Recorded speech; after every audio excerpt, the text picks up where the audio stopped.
responsible sourcing more important than ever before?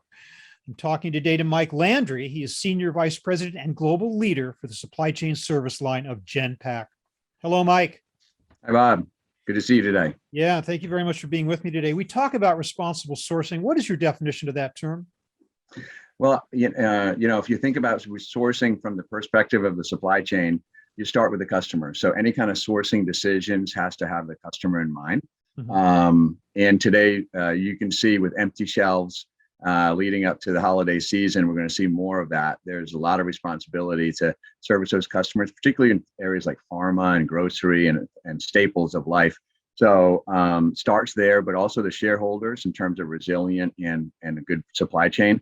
But the way that people think about it the most, perhaps, is the ethical and the environmental aspects of sourcing. And today's complex supply chain, where you've got many actors in the play, all the way back to where the raw material is farmed or created. There's a lot for companies to track and to have visibility into, not just from a sourcing perspective, but then also performance as each one kind of works together. Okay, it sounds like a good definition from which to start our discussion. Mm-hmm. Where are the biggest violations? How are they happening? Where are they happening right now? Where are the biggest gaps in responsible sourcing as you see it? Yeah. In today's world, everyone's looking back into the earliest part of the supply chain, and whether that's on the factory side with the labor or the situations where that might be, people are held accountable to that all the way back up to the equipment provider that's using that, the parts or the labor or the outsourced manufacturing and partners that are involved in that. So, I think that's where companies are really having to be more and more careful. There's technologies now that people are using to be able to track. So if there's problems going back to the farm or going back to the place where, contamination may have happened, blockchain and other technologies like that are becoming used more and more to do that kind of recording and tracking. Now, how you track and really police that is, another challenge besides just the technology and the visibility that it might be. Becomes increasingly more difficult as you go further up the supply chain to multiple tiers of suppliers, and indeed all the way back to the farm, the mine, the raw materials and the like. So just naturally still an issue, right? Yeah, exactly. But the one that is held accountable is whoever's label is on the product. Yep. So the provider of the electronics or the grocery store or the restaurants, we've seen those kinds of things come up. They're the ones that are held responsible all the way back to the farm, all the way back to the source. And so it's not an easy task. And sometimes people, and there's risk involved in that. So companies have to, design their supply chains to manage that risk. 10, 15 years ago, supply chains were designed to maximize profitability, minimize costs. And so there was rigidity in that. And then they were challenged to manage agility and how do you respond and how can you have flex in your supply chain and leverage the global possibilities. And now risk is a big factor. And we've seen that, not only risk of responsible sourcing, but risk from it when it comes to COVID and clogged ports or wherever the risk may be in your supply chain. That has to be really considered in the design of that supply chain as well.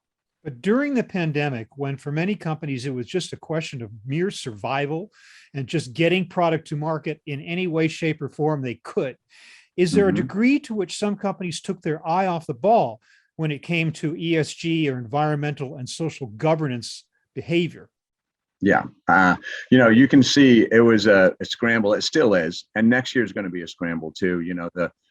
The bullwhip that's happening now is going to go into next year, and people aren't going to be able to use this year to predict next year or the following year. Every year is going to be different now. So I think people have to take a very measured approach to that.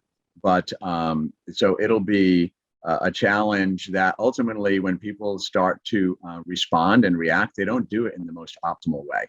So you see a lot of expediting. We have one company that would spend $5,000 to get a shipment of product in a container from China to here.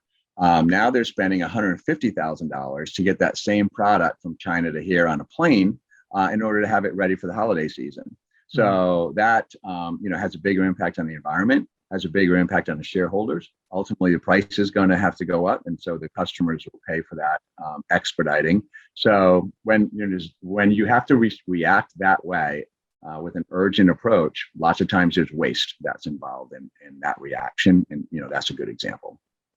Do customers care on a large scale about responsible behavior by brands and suppliers and retailers? I think they certainly care, and they hold them accountable, and so that shows up in their market share, and in terms of the publicity that they're trying to manage as companies today, and that's really harder now than it was 10 years ago with social media and everything like that. So everyone has a voice in the conversation now more than ever. So you really see that echo. I mean, if a company sends a message to the customer saying, hey, we need to raise the price on our product because it's more costly to do this in a responsible way, will the customer accept that? Yeah, I think that's an interesting question.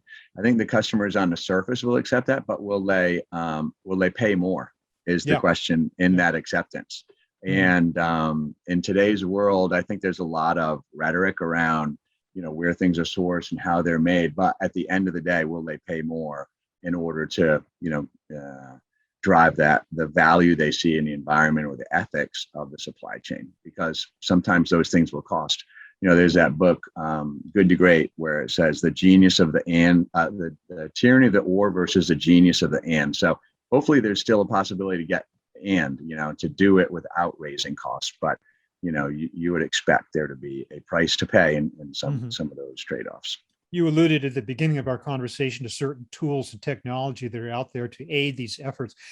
What exactly are some steps that companies should be taking now in order to become responsible or continue to be responsible in their sourcing and their supply chain management? Yeah, we just did a study looking at our digital strategy and going out to a voice of the customer. And it was really interesting to me. The top three things that came back, number one, which would have been there 20 or 30 years ago, number one thing that supply chain executives challenged with was visibility. So here we are still 30 years later, and that's still a challenge. And even though all the technology has been built and a lot of cool things are happening now that are making a big impact, visibility is still a challenge of today's supply chains. And I think part of that is because they're more complex now. They're more globalized, and just a lot more going on. So, with something like this, as with anything, it starts with visibility. And so being able to see as far back into your supply chain and really out as well. Sometimes the people that we're working with sit in the middle. And so they have channels and dealers and a lot of other people that are involved in carrying their brand and delivering their products and services to their customers. So at the end of the day, that end-to-end visibility continues to be a big challenge, and it's really more important than ever, particularly in the responsible sourcing. But ways to achieve that, big question there. I mean, you mentioned blockchain, which is still a maturing technology, not in wide use. That's one possibility. Are there other ways in which companies can achieve the type of visibility you're talking about? Yeah, well, the blockchain, and as well as the whole cloud infrastructure, that makes it very possible for people to be able to deploy data analytics, data engineering across and make that accessible to their vendors, suppliers, partners, channels, and customers.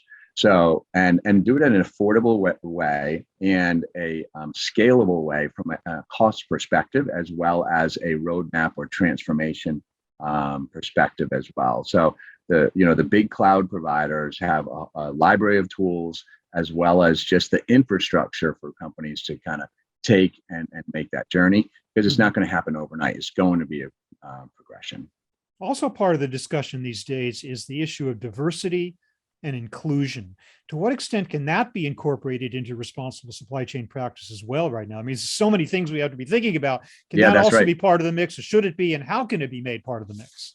Yeah, 100%. And I think that's part of the strategic sourcing around how you evaluate the suppliers you use on, a bit of a scoring mechanism in terms of, where they might be in the world, what backup plan you have, and diversity, how they help drive that agenda and those goals of a business, which all businesses today have, is to really promote diversity And so that has to be part of the scoring as well in Mhm. responsible sourcing. So that's a great add there.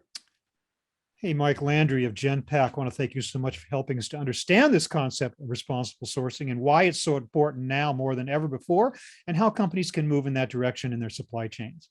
Thank you very much for being with me today. Really appreciate it. Thanks, Bob. I enjoyed the conversation.